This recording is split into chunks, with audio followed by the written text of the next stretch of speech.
आज मैं बेबस होकर ये सारा मंजर देख रहा था और मेरे हाथ में कुछ भी नहीं था। आज भी वो वडेरा एक लड़की को साथ लेकर आया था।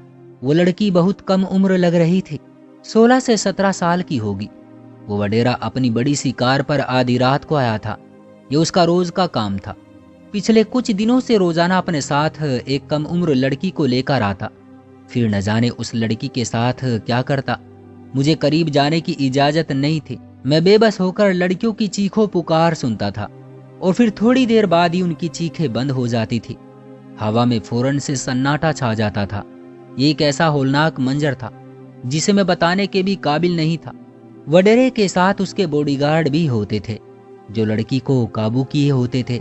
वडेरे के जाने के बाद रोजाना आने वाली लड़कियां कहाँ चली जाती है, उन लड़कियों को जमीन निगल जाती है या आसमान खा जाता था, ये कुछ भी मालूम नहीं था। बस वडेरा एक लड़की के साथ आता था और वापसी पर वो लड़की उसके साथ नहीं होती थी। मैं पूरे कब्रिस्तान में ढूंढ ढूंढ कर थक जाता था वडेरे के जाने के बाद, लेकिन मुझे वो लड़की कहीं नहीं मिलती थी। मैं उस कब्रिस्तान में सरकार की तरफ से तैनात किया हुआ था और हर महीने वहां की देखभाल की मुझे तनख्वाह भी मिलती थी। मुझसे पहले मेरे बाबा यहाँ पर थे। उनकी मृत्यु के बाद अब मैं कब्रिस्तान का चौकीदार बन चुका था। मेरी उम्र 25 साल थी और मुझे तजुर्बा भी था क्योंकि मैं अपने बाबा के साथ यहाँ पर आया करता था, इसलिए मुझे किसी किस्म का खौफ नहीं था। पहली रात जब वो वडेरा आया और मैंने लड़की की चीखों की आवाज़ सुनी तो मैं वडेरे के पास आया और उससे पूछा कि ये सब क्या हो रहा है। तो उस वडेरे ने मुझे कहा कि अपनी जुबान बंद करो वरना यहीं पर तुम्हें ख़त्म कर दूंगा, और खबरदार जो अपना मुंह किसी के सामने खोला तो अपनी जुबान बंद रखना वरना ये जुबान काट दूंगा। तुम मुझे जानते नहीं हो, मैं यहाँ का एक बहुत बड़ा वडेरा हूँ। उस वडेरे ने मुझे पहली रात ही धमकी दे दी तो मैं डर गया। मैं एक आम इंसान था और मेरे पीछे मेरे घर में मेरी बहनें रहती थी। मुझे उनकी फिक्र थी क्योंकि ये वडेरे लोग बहुत खतरनाक होते हैं, इसलिए मैंने अपनी जबान बंद कर दी थी। लेकिन मुझे नहीं मालूम था कि ये एक रात की बात नहीं है, रोज ही यहाँ पर ये सब होता रहेगा। इस तरह से लगातार आज 7वां दिन था और आज 7वीं लड़की लाई जा रही थी। क्यों लाई जा रही थी, किस लिए लाई जा रही थी, वो लड़की कौन थी, कुछ मालूम नहीं था। ये कब्रिस्तान आबादी से काफी दूर था, इसलिए यहाँ पर किसी का ज्यादा गुजर नहीं होता था। अगर किसी का गुजर होता भी तो क्या फायदा। यहाँ के वेडेरों के सामने किसी की मजाल नहीं थी बोलने की। इस किस्से ने तो मेरी रातों की नींदें उड़ा दी थी। मुझे न दिन को सुकून आता था न रात को नींद आती थी। मुझे उन लड़कियों की चीखों पुकार सोने नहीं देती थी। सबसे बड़ा मसला ये था कि वडेरे के जाने के बाद मैं ढूंढता रह जाता था, लेकिन वो लड़कियां कहीं भी नजर नहीं आती थी। मैंने कई बार सोचा कि मैं उन लड़कियों की मदद करूं, किसी को जाकर बताऊं, लेकिन मैं किसको बताता। यहाँ की तो पुलिस भी वडेरों के हाथ में थी। अगर मैं पुलिस को बता देता तो वो मेरा मुंह बंद करवा देते या फिर मुझे ही ठिकाने लगा देते। लेकिन सोचने वाली बात थी कि वो लड़कियां कहाँ जाती थी। उसके बाद उनकी कोई आवाज ही नहीं आती थी, ना ही तो मुझे उनके कदमों के निशान ही मिलते थे कि मैं उन्हें तलाश कर सकूं कि वो किस तरफ चली गई है।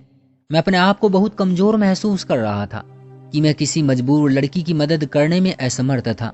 मैंने घर में भी किसी से जिक्र नहीं किया था। अगर मैं ये बात पुलिस को या किसी बड़े अफसर को बताता भी तो किस बुनियाद पर बताता।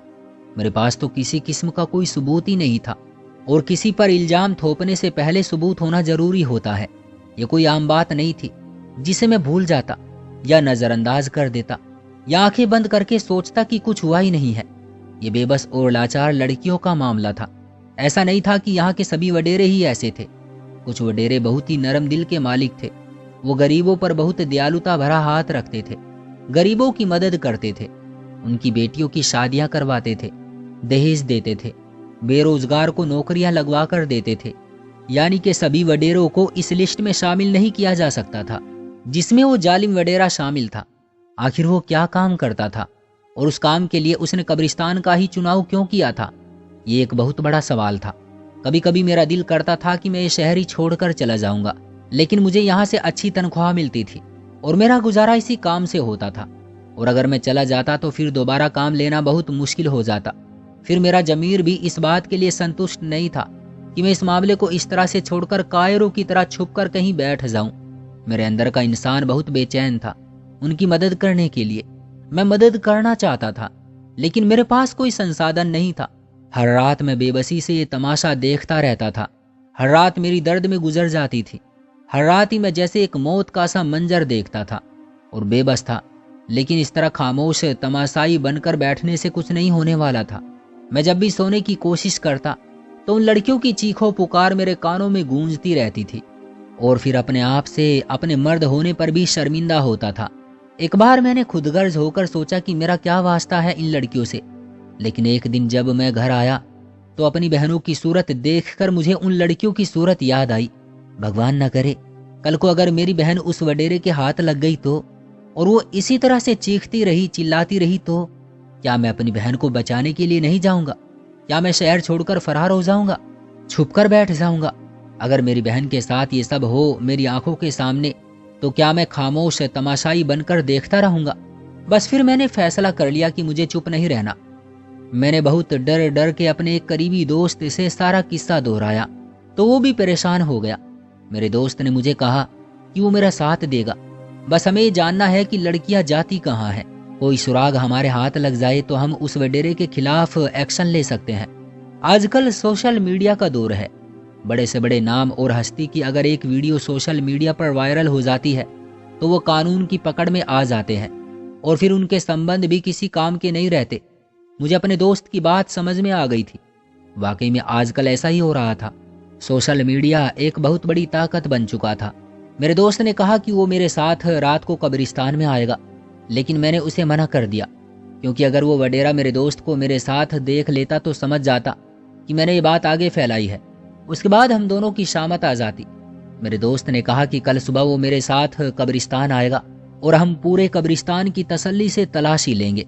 प्लान के मुताबिक मैंने और मेरे दोस्त ने सुबह ही कब्रिस्तान की तलाशी शुरू कर दी थी, लेकिन हमें कुछ भी ना मिल सका। यहाँ तक कि कोई ताजा कब्र तक नजर नहीं आई। ये कब्रिस्तान इस कदर बड़ा था कि मैं बहुत दूर खड़ा रहता था और अंदर क्या हो रहा है कुछ भी मालूम नहीं होता था। सारा दिन तलाश करने पर हमें कोई सुराग नहीं मिला तो मेरे दोस्त ने कहा कि अब हमें रात में ही अपनी कार्रवाई करनी होगी। रात में वडेरे के जाने के फौरन बाद ही हमने कब्रिस्तान की तलाशी लेनी होगी, तभी हमारे हाथ कोई सुराग लग सकता है। मुझे मेरे दोस्त की बात बिल्कुल ठीक लगी थी। वो बहुत अक्लमंद और होशियार लड़का था। वो भी मेरी तरह गलत होते हुए नहीं देख सकता था। हम दोनों गरीब जरूर थे, लेकिन हमारा संबंध एक अच्छे और शरीफ खानदान से था जो ना तो किसी पर जुल्म करते थे, न अपने इर्द गिर्द जुल्म होता देख सकते थे किसी मजलूम पर। वडेरे के आने से पहले मेरा दोस्त कब्रिस्तान में छुप गया। जब वडेरा अपना काम करके वापस चला गया तो फिर तेजी से मेरा दोस्त बाहर निकला और हम दोनों ने टॉर्च ऑन की और लड़की की तलाश शुरू कर दी। मेरे दोस्त ने कहा कि बिल्कुल खामोश हो जाओ, शायद हमें कोई आवाज आ जाए। हम दोनों काफी देर तक खामोश रहे। अचानक हमें एक जगह नजर आई जो ताजा खुदी हुई थी और फिर ऐसा लग रहा था कि उस पर मिट्टी डाली हुई है ताजा ताजा। मैंने और मेरे दोस्त ने फौरन से मिट्टी हटानी शुरू कर दी तो देखा कि एक तख्ता रखा हुआ है। हम दोनों की हैरत की इंतहा ना रही, यानी कि यहीं पर सारी वारदात होती थी। वो तख्ता लकड़ी का था लेकिन बहुत भारी था। बहुत मुश्किल से हमने वो तख्ता पलटा तो देखा कि वहां पर एक खाली कब्र है, लेकिन लड़की कहीं भी नहीं है। मेरे दोस्त ने कहा कि हम कब्र के अंदर जाकर देखते हैं, शायद कोई सुराग मिल जाए। हम दोनों को खौफ तो बहुत महसूस हो रहा था, लेकिन हमें अपना काम करना था क्योंकि आज 15वीं लड़की लाई गई थी और कहाँ गई थी खुदा जाने। जैसे ही मैं और मेरा दोस्त कब्र के अंदर गए तो अचानक से हमारे पैरों तले से जमीन सरक गई और हम कब्र के नीचे जा गिरे। हमारी हैरत की इंतहा ना रही क्योंकि कब्र के नीचे तो एक तहखाना बना हुआ था। हमने देखा तो वहां पर एक लड़की मौजूद थी और वहां से एक सुरंग थी जो दूसरी तरफ जाती थी। हम हैरान हो गए, या खुदाया हम ये क्या मंजर देख रहे थे। कब्रिस्तान और उसके नीचे तहखाना और तहखाने में मौजूद कैदी लड़की। हमें देखकर लड़की और ज्यादा खौफ ज़दा हो गई। उस लड़की का बुरा हाल था। गर्मी और हवा की वजह से वो बहुत बेहाल लग रही थी। हमने उस लड़की से कहा कि घबराओ नहीं, हम तुम्हारी मदद करने के लिए आए हैं। हमें बताओ कि वो वडेरा कौन है और क्यों यहाँ पर लड़कियों को लेकर आता है। वहां पर एक पानी का मटका भी रखा हुआ था जिसमें पानी था, यानी इसका मतलब था कि लड़कियों को जिंदा रखना वडेरे की मजबूरी थी। हमने लड़की से पूछा कि तुम कौन हो और बाकी सारी लड़कियां कहाँ हैं जो यहाँ पर लाई गई थी। क्या तुम्हें कुछ मालूम है कि तुम्हें यहाँ क्यों लाया गया है? उस लड़की ने कहा कि मुझे कुछ भी नहीं पता कि मुझे यहाँ क्यों लाया गया है, बस इतना पता है कि गांव में जो भी खूबसूरत और जवान लड़की होती है वो वडेरा उसे उठा लेता है। मैं भी कमसिन और खूबसूरत थी और मेरे माँ बाप को भी यही खौफ था कि मुझे भी वडेरा उठा ले जाएगा, इसलिए मेरे माँ बाप ने मुझे कहीं छुपा लिया था। लेकिन वडेरे को पता चल गया और उसके आदमी मुझे वहां से उठा कर ले आए। वो लड़की खौफ के मारे बोल रही थी। हम परेशान थे क्योंकि हम ऊपर नहीं जा सकते थे, हम बहुत नीचे आ गए थे। ये तहखाना काफी जमीन के अंदर था। इतने में उस सुरंग से किसी के आने की आवाज सुनाई दी तो हमने वहां मुड़कर देखा। वो जो भी था हमारे करीब आ रहा था।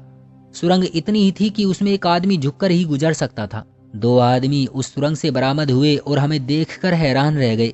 उन्होंने हम पर हमला करना चाहा, लेकिन हमने भी पूरी हिम्मत से अपने आप को बचाया और उन्हीं के हथियार उनसे छीनकर उनके सर पर मारे तो वो जख्मी होकर बेहोश हो गए। हमारे पास 2 ही रास्ते थे, या तो हम ऊपर जाते, लेकिन ऊपर जाने के लिए कोई भी सीढ़ी वगैरह हमारे पास नहीं थी, ना तो कोई रस्सी थी, और हमें अकेले नहीं जाना था, उस लड़की को भी यहाँ से निकालना था। याद आया कि सिर्फ एक ये लड़की नहीं है, बहुत सारी लड़कियां हैं और वो कहाँ गई हैं ये भी पता करवाना है, इसलिए उस सुरंग के अंदर जाना जरूरी था। हमने उस लड़की से कहा कि तुम यहीं पर रुको, हम सुरंग के अंदर जाते हैं और देखते हैं कि ये सुरंग कहाँ पर जाती है। हमारी बात सुनकर उसने नहीं में सर हिलाया और उसने कहा कि मैं 1 मिनट अगर यहाँ रही तो गर्मी से मर जाऊंगी। उस लड़की ने कहा कि उसे बहुत डर लग रहा है, हम उसे साथ लेकर जाएं।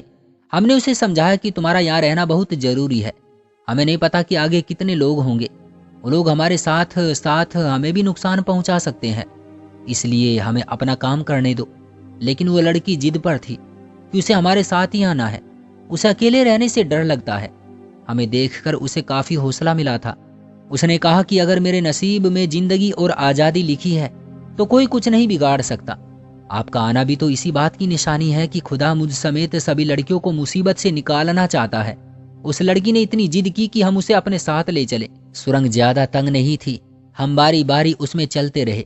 हमें बहुत डर महसूस हो रहा था कि आगे क्या मंजर देखने को मिलेगा, क्योंकि अब हम यहाँ से ऊपर तो जा नहीं सकते थे और यहाँ पर ज्यादा देर जिंदा भी नहीं रह सकते थे, इसलिए मजबूरन हमें अंदर जाना ही था। हमारी हैरत की इंतहा ना रही जब वो सुरंग जाकर काफी देर बाद एक फार्म हाउस जैसी जगह पर खत्म हुई। हमें समझ में आ गया था कि फार्म हाउस उसी वडेरे का है, लेकिन वो लड़कियों को डायरेक्ट यहाँ लाने की बजाय इतना मुश्किल रास्ता क्यों अपनाता है, समझ से परे था। हम इस सारे मंजर की शुरू से लेकर आखिर तक अपने मोबाइल में वीडियो बनाते आ रहे थे ताकि हमारे पास सबूत इकट्ठे होते चले जाएं। सुरंग से निकलकर हमारी जान में जान आई। कोई ताजा हवा हमें मिली तो हमारी सांसें सही मायनों में बहाल हुई थी। हमने चोर रास्तों से अंदर जाने की कोशिश की, लेकिन हम नाकाम रहे। हमने उसी में समझदारी जानी कि हम वहां से भाग जाएं। मैं और मेरा दोस्त उस लड़की को लेकर वहां से भाग गए और मैं उस लड़की को अपने घर ले आया। मेरे घर वालों ने उसे देखकर सवाल किया तो मैंने सारा माजरा घर वालों को बताया। मेरी बहनों ने बहुत आराम और प्यार से उस लड़की को अपने साथ रखा। उस लड़की ने कहा कि उसे अपने घर जाना है, तो मैंने कहा कि अभी वो नहीं जा सकती है, अभी तो हमने उस वडेरे को उसके अंजाम तक पहुंचाना है। मेरे दोस्त ने एक बहुत बड़े यूट्यूबर से राबता किया जो कि हमारे मुल्क का एक जाना माना मशहूर यूट्यूबर था और वो इस तरह के हादसों को कवरेज करता था। हम उससे मिले और उसको सारी कहानी सुनाई तो वो हैरान हो गया। उसने कहा कि वो हमारे साथ जाएगा अपनी पूरी टीम के साथ और उस वडेरे को बेनकाब करेगा। हमने कहा कि इस बात की किसी को कानो कान खबर नहीं होनी चाहिए, वरना बहुत सारे लोग जान से जा सकते हैं। वडेरे को ये मालूम ना हो सका कि लड़की वहां से निकल गई है और उसके 2 आदमी जख्मी हैं। अगली रात वो यूट्यूबर हमारे साथ आया अपनी पूरी टीम के साथ और बहुत होशियारी से सबने काम किया। आज भी वही मंजर देखने को मिला था। आज भी वो वडेरा अपनी बड़ी सी गाड़ी में आया था और उसके साथ आज भी एक कमसिन और खूबसूरत लड़की थी। उसकी चीखों की आवाज भी सुनाई दे रही थी और वो यूट्यूबर अपने बहुत ही उम्दा किस्म के कैमरे से ये सारा मंजर पूरे मुल्क को अपने चैनल पर लाइव दिखा रहा था। वडेरे का चेहरा, उस बॉडीगार्ड और वो लड़की साफ नजर आ रहे थे। उस यूट्यूबर ने वहां पर भी लाइव कैमरे छुपाए हुए थे जहां पर हम गए थे और तहखाना खुला था। जब वो वडेरा उस जगह पर पहुंचा तो देखकर हैरान हो गया कि वो तख्ता हटा हुआ है और तहखाना खुला हुआ है और नीचे उसके 2 आदमी जख्मी पड़े हुए हैं।